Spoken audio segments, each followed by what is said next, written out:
विगत पिछले दिनों से 12 भावनाओं पर प्रवचन आप सब सुन रहे हैं। क्रम बढ़ता बढ़ता आज 9वीं भावना पर पहुंचा है। अनित्य भावना में हमने समझा था कि संसार में कुछ भी स्थिर नहीं है। जिन चीजों और वस्तुओं को हमने अपना माना वह भी शाश्वत नहीं, क्षण भंगुर रही। उसके आगे अस्तृण भावना को समझा, संसार में कोई किसी की शरण नहीं है, ना कोई किसी का साथी है। सबकी यात्रा, अनंत की यात्रा अनवरत रूप से चल रही है। लगता है कि कोई मेरा साथ देगा या साथ निभाएगा, पर भी ये सब झूठी बातें हैं। अनित्य भावना, अशरण भावना, संसार भावना, संसार के जितने भी संयोग हैं सब नश्वर हैं, नाशवान हैं। इस अनंत की यात्रा के संसार का हर प्राणी यात्री बना है। संसार भावना के बाद एकत्व भावना, हर कोई अकेला है, अकेला जन्म लेता है और अकेला ही इस संसार से विदा भी करता है। एकत्व भावना के बाद आती है भिन्न भावना। भिन्न भावना यानी अनित्य भावना। भिन्न भावना का अर्थ है हमारी आत्मा उस शरीर से पृथक वाली बात है। आत्मा सो शरीर नहीं, शरीर सो आत्मा नहीं। इस तरह का भेद विज्ञान जो करता है वो अन्यत्व भावना को भाने में समर्थ होता है। अन्यत्व भावना के बाद असुचि भावना, जिस शरीर के प्रति हम इतना राग करते हैं, ये वास्तव में शरीर में ऐसा कुछ भी नहीं है जिसके प्रति हम राग कर सके। यह शरीर असुचिता का एक पिंड है, पिटारा है। उसके बाद असुचि भावना के बाद आश्रव भावना में समझा था निरंतर कर्मों का आगमन हमारी आत्मा में हो रहा है। कर्म एक एक क्षण हमारी आत्मा से जुड़ रहे हैं, चाहे वो शुभ हो या अशुभ हो, चाहे पुण्य रूप हो या पाप रूप हो, या दुख रूप हो या सुख रूप हो, एक आश्रव जारी है। उसके आगे संवर भावना में जिन जिन कारणों से हमारी आत्मा का पतन हो रहा था, उन कारणों को रोकने का पुरुषार्थ और प्रयत्न करना इस संवर भावना में सीखा था। आज उससे और आगे चलते हैं। अब जो हमारी आत्मा से कर्म जुड़ चुके हैं, अब कर्मों की प्रक्रिया को रोक भी दिया है, तो अब हमारा क्या कर्तव्य होता है, क्या धर्म होता है कि कर्म को बांध कर के रखना है या कर्मों को धीरे धीरे निकालना भी। उसी की बात थोड़ी सी आज आपके बीच में करूंगा। आज का भावनाओं के क्रम में 9वीं भावना है निर्जरा भावना। निर्जरा भावना का अर्थ यही है, जो आत्मा से कर्म जुड़े थे वो धीरे धीरे कर्मों का झड़ना होना, आंशिक रूप में उसे निर्जरा कहते हैं। निर्जरा के आचार्यों ने 11 स्थान बतलाए हैं। कितने स्थान बतलाए हैं? 11 स्थान बतलाए हैं। और 11 स्थानों में कर्मों की निर्जरा सम्यक दृष्टि जीव ही कर पाता है। और वो सम्यक दृष्टि जीव कर्मों की निद्रा बहुत कम कर पाता है, और वो निद्रा करते करते करते करते एक समुद्घात की अवस्था में यानी अरिहंत अवस्था में कर्मों की निद्रा सबसे ज्यादा होती है। ऐसा एक क्रम बताया गया है, उसकी चर्चा बीच में करूंगा। लेकिन वह निद्रा भी दो प्रकार से होती है, एक साविपाक निद्रा और दूसरी अविपाक निद्रा। साविपाक निद्रा संसार के सभी प्राणी करते हैं, उसमें कोई पुरुषार्थ करने की जरूरत नहीं होती है। समय से कर्म उदय में आएंगे, वो फल दे करके चले जाते हैं। इसमें तुम्हारा कोई पुरुषार्थ नहीं है। पुरुषार्थ तो तब है कि समय से पहले कर्मों को झड़ा देना। जो कर्म तुम्हारा 100 वर्ष बाद आना था, उस कर्म को तुमने 10-20 साल में ही उदय में ला करके निद्रा को प्राप्त करा दिया। ये निद्रा महापुरुषों के जीवन में होती है, गुरुओं के जीवन में होती है, साधना और तप के द्वारा की जाती है। वो अविपाक निद्रा है, समय से पहले कर्मों को झड़ा देना। तो ये निद्रा दो प्रकार की जो कही है, तो इसलिए आचार्य कहते हैं पहली सबके होय नहीं, करे सरे काम सो सरना। पहली निद्रा से किसी का कुछ काम बनने वाला नहीं है। दोजी करे जो उत्तम करके मिटे जगत मेरा। दूसरी निद्रा वह है जो संसार के चक्र को नष्ट करने वाली है, भेदने वाली है। तो इस तरह से हम आज निद्रा भावना में थोड़ा सा समझने का प्रयास और पुरुषार्थ करेंगे कि कर्म हमारी आत्मा का सबसे प्रबल शत्रु है। शत्रु हमारी आत्मा के अंदर घुस करके आत्मा का खंडन और पतन कर रहा है। कर्म का एक प्रभाव निरंतर आत्मा से जुड़ता है, जुड़ रहा है। जब तक हम कर्म के प्रभाव को रोकेंगे नहीं, तब तक हम अपने जीवन में सुख शांति प्राप्त नहीं कर सकते। आश्रय और संवर भावना के संदर्भ में हमने बात कही थी कि अब बात उससे एक कदम आगे की है, करनी है। शत्रु से बचने मात्र से हमारी आत्मा का कल्याण होने वाला नहीं है। शत्रु का विनष्ट करने से ही हमारी जीत होती है। अभी आपके सामने एक बड़ा संदर्भ दिखाई दे रहा है। आचार्य श्री ने भी इससे पहले कभी कहा होगा प्रवचन के माध्यम से कि भारत आज तक किसी पर आक्रमण नहीं किया है भारत ने, लेकिन भारत को यदि कोई छेड़ेगा तो भारत उसकी धज्जियां उड़ा देगा। ये आचार्य श्री के वाक्य है। आज वही हमारे सामने दिखाई दे रहा है। पाकिस्तान जैसे देश ने थोड़ा सा भी छेड़ने का प्रयास किया तो भारत कहीं से किसी भी राज्य से, देश से, मुल्क से कम नहीं है। भारत के अंदर वो ताकत है, यदि एक भी अणु बम परमाणु छोड़ दे तो वो देश नष्ट हो सकता है। ये उनका धर्म और कर्तव्य माना जाता है। लेकिन साधु संत इसकी अनुमोदना भी नहीं कर सकते हैं। उनकी अपनी एक स्थिति और मर्यादा होती है। पर देश का जो रक्षक होता है वो यदि देश की अपने आश्रित रहने वाले 1.5 अरब जनता की रक्षा नहीं करेगा तो रक्षक ही एक दिन भक्षक बन सकता है।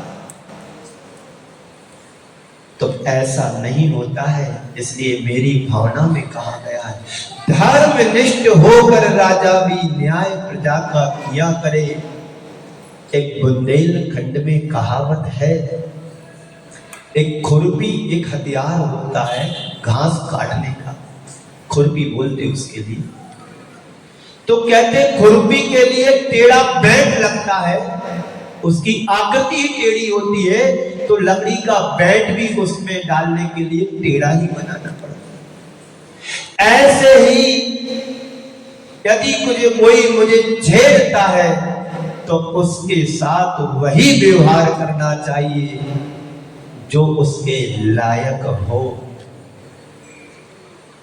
तो यहां पर प्रसंग मैंने इसलिए छेड़ा कि शत्रु से बचने मात्र से काम नहीं चलेगा, शत्रु को विनष्ट करने से ही हमारी जीत होगी, वो मानी जाएगी।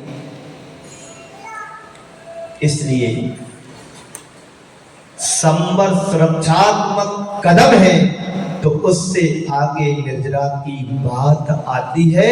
यदि कर्म को तुमने रोक दिया है तो अब निर्जरा करना अनिवार्य है। अब वो निर्जरा कैसे करो तुम?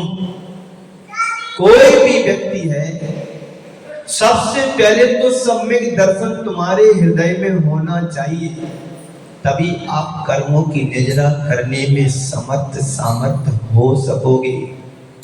क्योंकि मिथ्या दृष्टि के कोई निर्जरा नहीं होती है, वहां तो सिर्फ बंद और बंद ही होता है। सम्यक दर्शन के माध्यम से व्रतों के द्वारा, तप आदि के द्वारा एक सच्चा धर्मात्मा अपनी आत्मा से जुड़े हुए कर्मों को धीरे धीरे धीरे धीरे दूर करता है। एक आंशिक रूप में जब निर्जरा प्रारंभ हो जाती है और एक टाइम ऐसा आता है वो समस्त कर्मों का क्षय करके वो मोक्ष अवस्था को प्राप्त कर लेता है। तो वो कहती है कि उस कर्म की जड़ को उखाड़ करके फेंक दो। संवर भावना एक कहती है, जन्मांतरों से आत्मा पर कर्म जमाए बैठे हैं, कर्मों की सत्ता को उखाड़ने का हमें प्रयास करना है। उन्हें विनष्ट करो जिनसे तुम दुखी हो रहे हो। व्यक्ति दुखी होता है किसी और के कर्म के द्वारा नहीं, अपने ही द्वारा उपार्जित कर्मों के कारण वह दुखी होता है।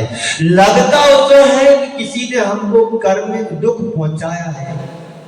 कोई किसी को दुखी कर ही नहीं सकता है। यदि हमारा उपादान मजबूत है तो कोई किसी को दुखी नहीं कर सकता है, और हमारा उपादान लचीला है, कमजोर है, तो हर कोई तुम्हारे ऊपर अटैक कर सकता है, दुखी कर सकता है।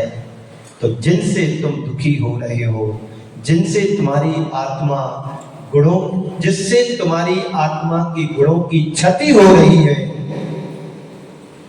उन्हें नष्ट करो, उन्हें नष्ट करो, उनसे बचो। और बचने मात्र से ही काम नहीं चलेगा, उनको उस रास्ते से दूर भी करो। सवाल है कर्म निर्जरा का। हम कैसे निर्जरा करें? मुश्किल तो ये है कि ना तो आज तक बंध का अनुभव हो रहा है और ना ही निर्जरा का। कभी ऐसा अनुभव होता है कि हम कर्म से बंधे हुए, कभी लगा है ऐसा? बोलो, आप लोग सुन रहे हो ना मेरी बात को? कभी ऐसा अनुभव हो रहा हुआ है कि हम कर्म को बांध रहे हैं? ये मालूम पड़ जाए कि अच्छे बुरे कर्म हमारी आत्मा में बंध रहे हैं, तो आप उसे क्षण सावधान रहने की प्रक्रिया को अपनाओ। जब भान ही नहीं है कि कर्म बंधते भी हैं, पता तो तब पड़ता है जब कोई तुम्हारे ऊपर अटैक करता है, आक्रमण करता है, फिर सोचते हो कि अब बचने का उपाय ढूंढो। बंकर में जाओ, तल घर में जाओ, अंडरग्राउंड जाओ, लेकिन कर्म वहां भी नहीं छोड़ेगा तुम्हारे लिए। बाहर के शत्रु से तुम बच सकते हो, पर कर्म रूपी शत्रु से आज तक संसार में कोई बचा नहीं और बच भी नहीं पाएगा। बाहर के कानून से बच सकते हो, पर कर्म के कानून से बचने का कोई रास्ता नहीं है। जो किया है सो उसका पनिशमेंट तो मिलेगा ही मिलेगा, भोगना ही पड़ेगा। तो कभी कभार जब कभी दुष्कृत हो जाए, हाँ मेरे से गलती हो गई। इसी प्रकार जब हम कोई अच्छा कार्य करते हैं, तो त्याग तपस्या करते हैं या धर्म का कोई अच्छा कार्य करते हैं, अनुष्ठान करते हैं, तो हम मान लेते हैं कि हमने कोई पुण्य का काम कर लिया है। विशेष त्याग तपस्या व्रत उपवास कर लिए तो हमने कर्म नष्ट कर लिए, हमने कर्म की निजरा कर ली, ऐसा कहते हैं। पर संत कहते हैं कि अवधारणा का एक फल है, ना तो इसमें बंध का अनुभव है और ना ही निजरा की अनुभूति है, जिस पर तुम्हें महसूस होने लगेगा कि कर्म मुझे बंध रहा है, जिस पर तुम अनुभव करोगे कि मैंने कर्म को गलाया है, तभी जीवन का वास्तविक रूपांतरण शुरू होगा। हम अरहंत भगवान को देखें, हम तीर्थंकर भगवंतों की परम अवस्था को देखें, तो कितना पुरुषार्थ किया होगा उन्होंने कर्म को क्षय करने में।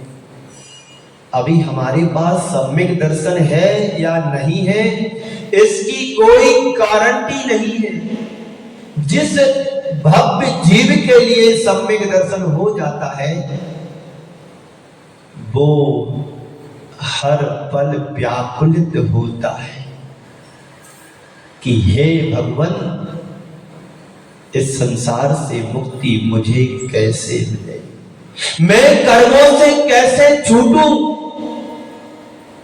रोता है, दुख होता है, हाय मेरे से गलती हो गई। एक अंदर से फीलिंग आती है,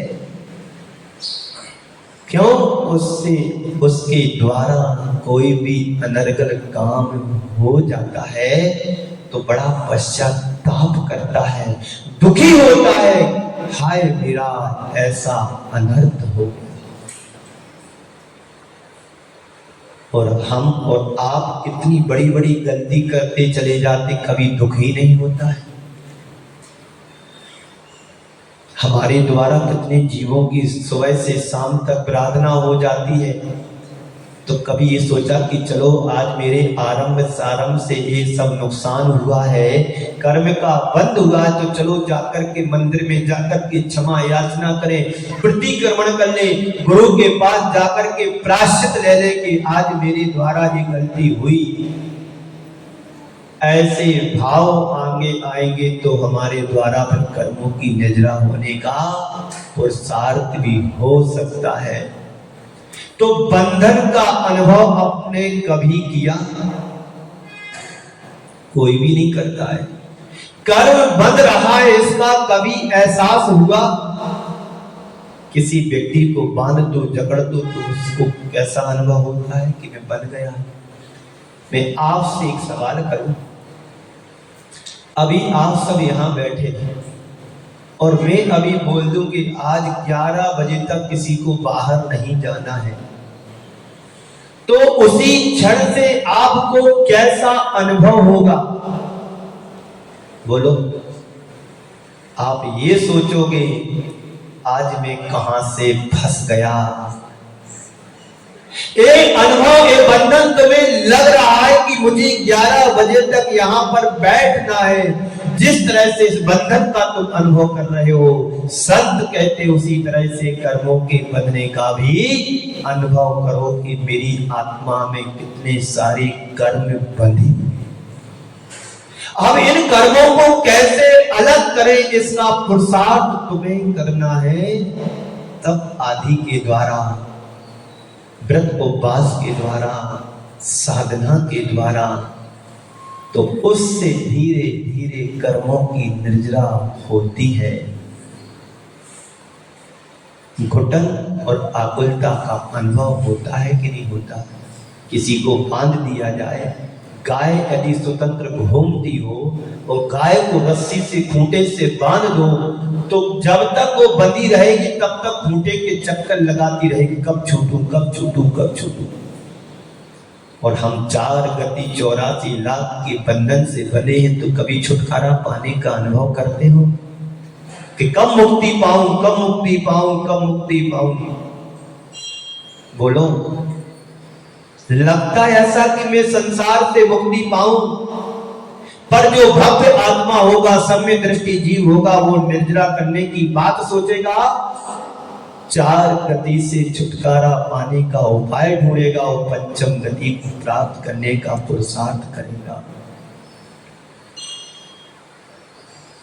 तो किसी व्यक्ति को, बंधे हुए व्यक्ति को आजाद कर दिया जाए, कोई जेल में बंद हो उसको छोड़ दिया जाए, तो कैसा अनुभव करता है वो? उसको बड़ा अच्छा फील होता है कि आज मैंने स्वतंत्रता को पा लिया है। ऐसे ही जब कर्मों से मुक्त हो जाते हैं तीर्थंकर प्रभु, तो अनंत काल के लिए स्वतंत्र हो जाते हैं, बड़ा आनंद का अनुभव करते हैं, सुख का अनुभव करते हैं। तो इसी से सूत्र निकालिए कि जहां आकुलता है वहां वहां बंधन है, और जहां निराकुलता है, स्वतंत्रता है, सुख और आनंद है, वहां वहां मुक्ति का अनुभव होता है। एक अनुभूति हमारे अंदर होना चाहिए। जब जब आकुलता का अनुभव हो, समझ लेना कि कर्म मेरे जीवन से जुड़ रहा है, बंध रहा है, और जितनी आकुलता है उतना बंधन है, और जितनी निराकुलता है उतना निर्बंध है। यदि दूसरे शब्दों में कहा जाए तो जितनी आकुलता उतना द्वंद्व, और जितनी निराकुलता उतना आनंद। बंध में द्वंद्व और निजरा में आनंद है। हम अपने आप को निराकुल बनाने का प्रयास कैसे करें? बस इसी बात को हमारे लिए समझना है। सभी समझते हैं कि बंधन क्या होता है, और सभी समझते हैं उससे छूटने का उपाय क्या होता है। निजरा की भावना, मेरे कर्म झड़े, मेरा हर पल आनंद में रहूं, मेरी आकुलताएं मिटे, मैं सहज और निश्चिंतता का जीवन जी सकूं, ये भावना मन में सदैव भानी चाहिए। आचार्य कुंदेव ने बंधन और मुक्ति की प्रक्रिया को रेखांकित करते हुए कहा है, रत्तो बंधदिकम् मुंचति जीवो विराग संपन्नो, ऐसो बंध समासो तम्मा कम्मे सुमारजय। ऐसो बंध समासो, यह बंध का समास है। वे कहते हैं जीव राग से कर्मों को बांधता है, और राग रहित आत्मा कर्मों से मुक्ति को पाती है। वैराग संपन्न आत्मा मुक्ति को प्राप्त होती है, कर्मों से छूटती है। एक बंधन का समास है। इसलिए बंधन से बचना चाहते हो तो राग मत करो, द्वेष मत करो, और मुक्ति को पाना चाहते हो तो वैराग को अंगीकार करने का प्रयास करो। वैराग तुम्हारे जीवन में उमड़ेगा, कर्म छूटेंगे, भगवान से अनुरक्ति होगी, कर्मों की निर्जरा होगी, और संसार से अनुराग होगा तो कर्म बंधन बंधेगा प्रगाढ़ता को लेकर के। एक अज्ञानी कर्मों को बांधता है, उसका कर्म उतना मजबूत नहीं होता है, और एक सच्चा सम्यक दृष्टि अज्ञानी कर्मों को बांधता है, वो प्रगाढ़ता को लेकर के बंध को प्राप्त हो जाता है। अज्ञान दशा में किए हुए कर्म उतने पावरफुल नहीं होते हैं जितने ज्ञान पूर्वक कर्मों को बांधना वो बड़ा शक्तिशाली होते हैं। तो 2 धाराएं हमारे चित्त की है, एक राग की धारा है तो एक विराग की धारा है। राग की धारा जो हमें आकुलता पैदा करती है, और विराग की धारा जो हमें निराकुलता देती है, क्योंकि वैराग में आनंद की अनुभूति होती है। राग हटता है, घटता है, हमारी आसक्ति आकुलताएं भी बंद पड़ जाती हैं। इन दोनों धाराओं में राग की धारा हरी भरी बह रही है, और विराग की धारा हमारे अंदर से सूखती चली जा रही है। बोलो, यदि वैराग की धारा आप लोगों के अंदर होती तो मंदिर से इतनी जल्दी नहीं भागते। धर्म के प्रति अनुराग जिसका होता है वो ज्यादा से ज्यादा, अधिक से अधिक समय धर्म ध्यान की क्रियाओं में लगाता है। उसको पता है यहां से निकलूंगा, छूटूंगा तो सांसारिक क्रियाएं तो करना ही करना है, और उन क्रियाओं से आज तक मेरा भला हुआ भी नहीं, होगा भी नहीं। तो जितना बने भगवान की भक्ति, सेवा, पूजन, पाठ, उनकी व्यवस्था में समय लगा लो। घर जाना है तो कीचड़ में फंसना ही है। कीचड़ समझते हो आप? क्यों कीचड़ समझते हो? संसार कीचड़ है, पर मजे की बात तो यह है कि कीचड़ में ही कमल खिलता है। जो सम्यक दृष्टि जीव होता है वो संसार के कीचड़ में कमल की तरह रहता है। जैसे पानी में कमल ऊपर आ जाता है पर उससे वो छूटा नहीं है, ऐसे ही सम्यक दृष्टि जीव संसार के कार्यों में लिप्त रहता नहीं है, उसको रहना पड़ता है। उस स्थिति में भी वो कर्मों की निद्रा कर लेता है।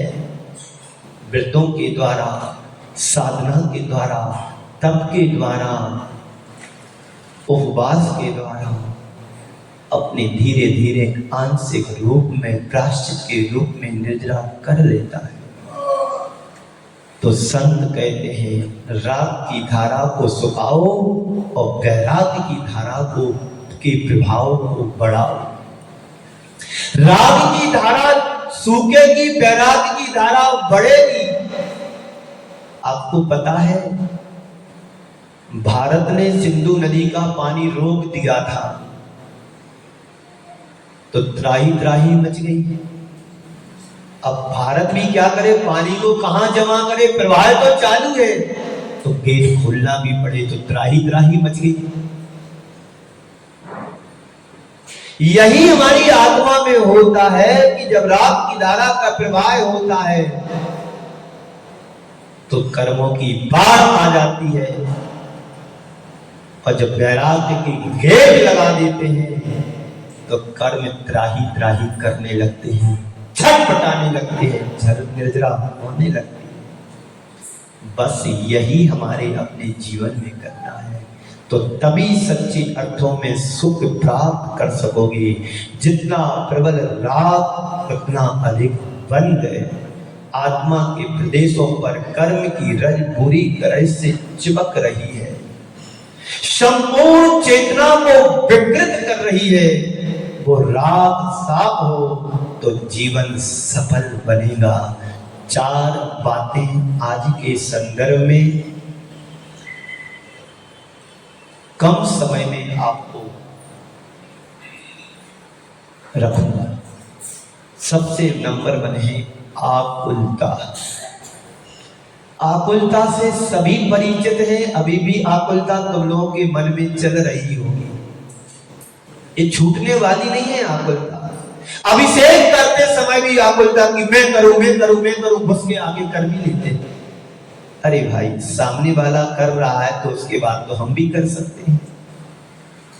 ये आकुलता तुम्हारी प्रशस्त आकुलता है। यदि तुम्हें मंदिर में मन लग रहा है, प्रभु से भक्ति में अनुराग हो रहा है, और ये आकुलता है कि मैं करूं और तुरंत बाहर निकलूं, ये तो बड़ी खतरनाक आकुलता है। बात समझ में आई? आकुलता शब्द है, कहां आकुलता करना चाहिए और कहां नहीं करना चाहिए, इस पर हमें विचार करने की जरूरत है। जहां पर प्रशस्त राग हो वहां पर आकुलता करना उचित है, और जहां पर अप्रशस्तता हो वहां पर आकुलता करना समझ से परे। धर्म के क्षेत्र में आकुलता करोगे कर्म की निर्जरा होगी, और सांसारिक कार्यों में आकुलता करोगे द्वंद्व और बंध की प्रावधान हो, कर्म बंधेगी, छूट नहीं पाओगे।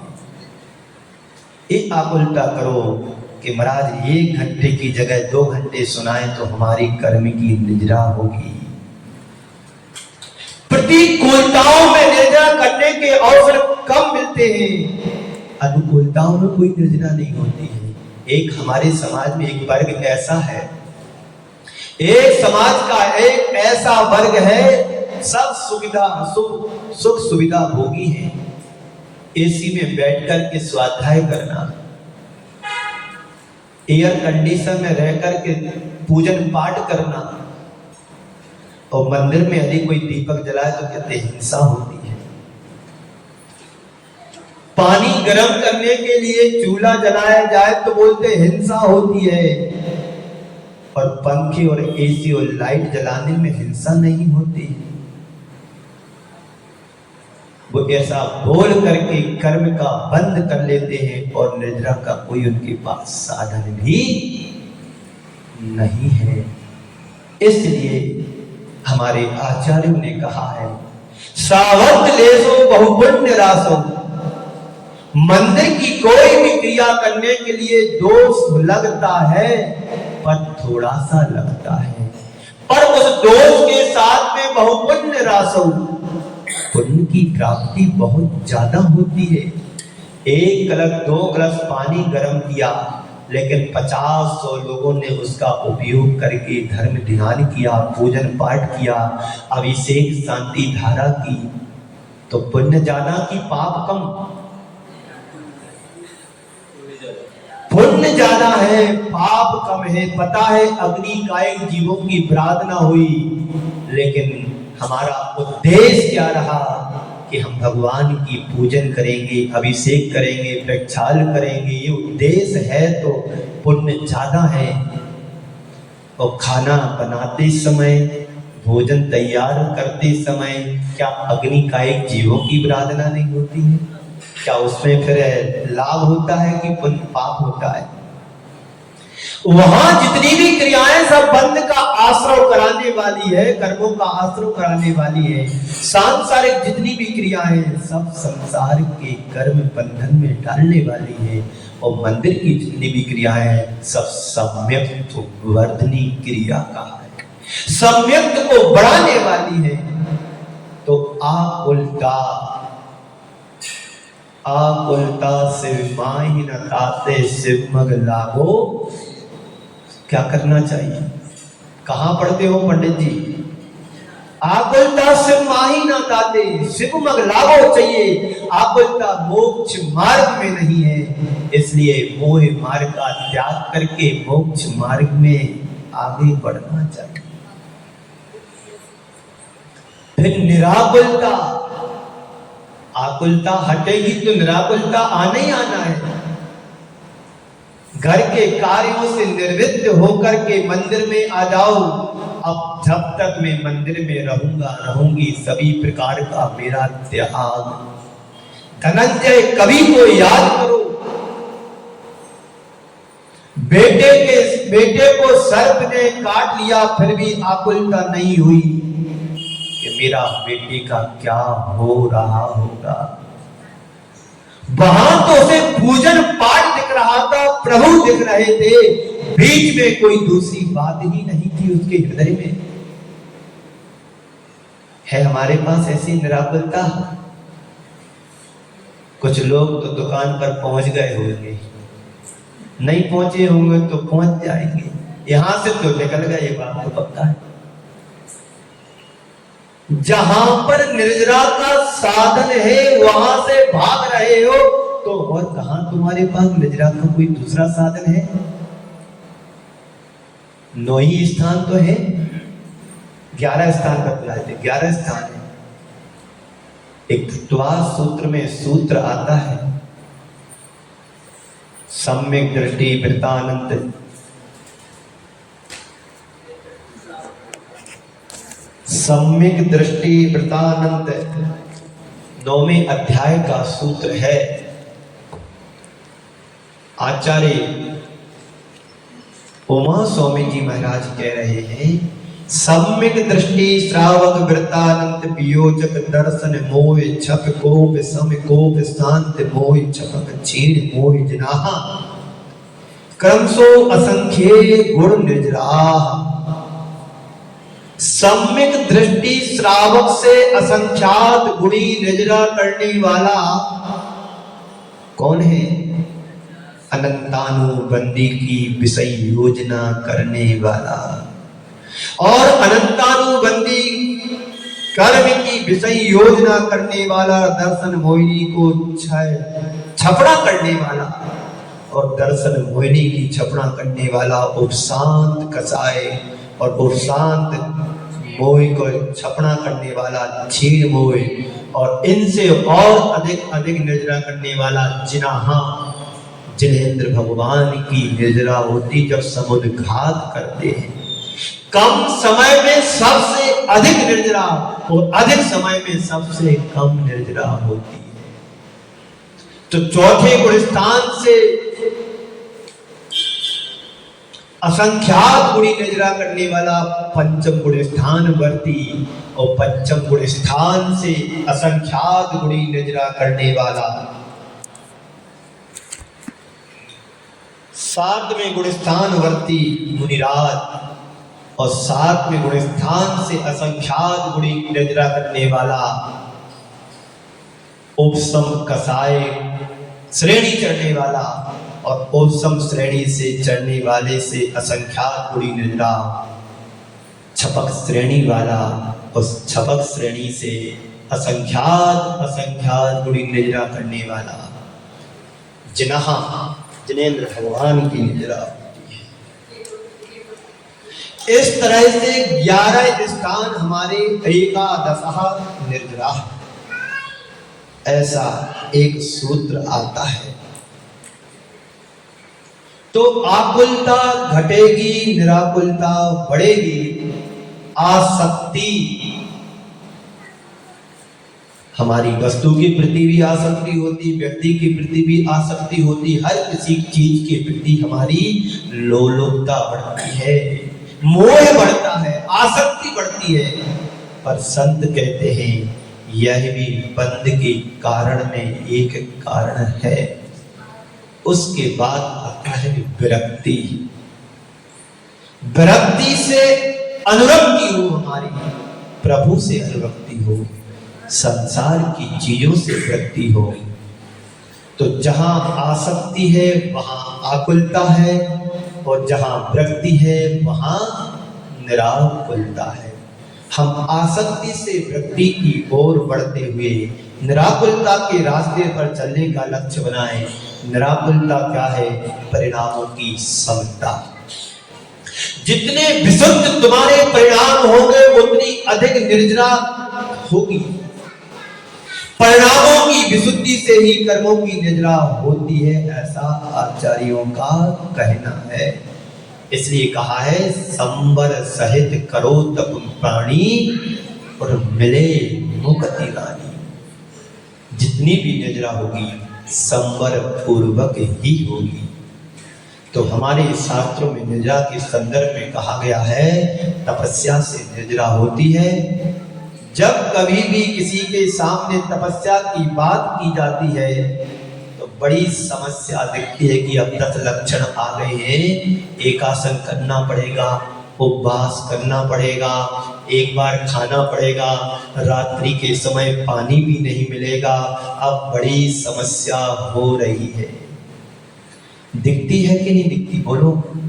जिनका रात्रि का भोजन का त्याग नहीं, पानी जब मिल जाए तब पी लो, तो उनके सामने इस तरह की व्रत उपवास की बात आती है तो उन्हें तपस्या नहीं समस्या दिखती है। तपस्या का नाम सुनते ही थर थर कांपने लगते हैं। मैं आपसे कहता हूं, हर समस्या को तपस्या बना लो। यदि तुम्हारे अंदर यही समझ है, जीवन का ज्ञान है, तत्व ज्ञान है, तो हर समस्या को तपस्या बना सकते हो। और कर्म को काटने का बड़ा अच्छा एक उपाय है तपस्या। आप बड़े बड़े पर्वतों पर जाकर के तपस्या नहीं कर सकते हैं, तो कम से कम मंदिर में आकर के घंटे 2 घंटे माला जाप स्वाध्याय तो कर सकते हो। संकल्प पूर्वक जब तक मैं मंदिर में रहूंगी, तब तक मेरा सब कुछ का त्याग, चारों प्रकार के आहार का त्याग, परिवार का त्याग, परिजनों के त्याग, संबंधियों के त्याग, सबका त्याग। यदि कुछ घटना भी बाहर घटती है तो तुम्हें दोष और पाप नहीं लगेगा। मैं 3 घंटे मंदिर में रहूंगी, तब तक का सब कुछ त्याग, ये तपस्या है। इसमें कोई पैसे थोड़ी लगते हैं, लेकिन यही तपस्या सब नहीं होती है। दान तुम जितना चाहो ले लो, पर रोकने की बात मत करो। और तो निराकुलता से जीने का मंत्र है, सुख में दुख में, लाभ में हानि में, जय में पराजय में, संयोग में वियोग में, मान में अपमान में समता रखो। एक तपस्या है। व्यक्ति सब कुछ कर लेता है,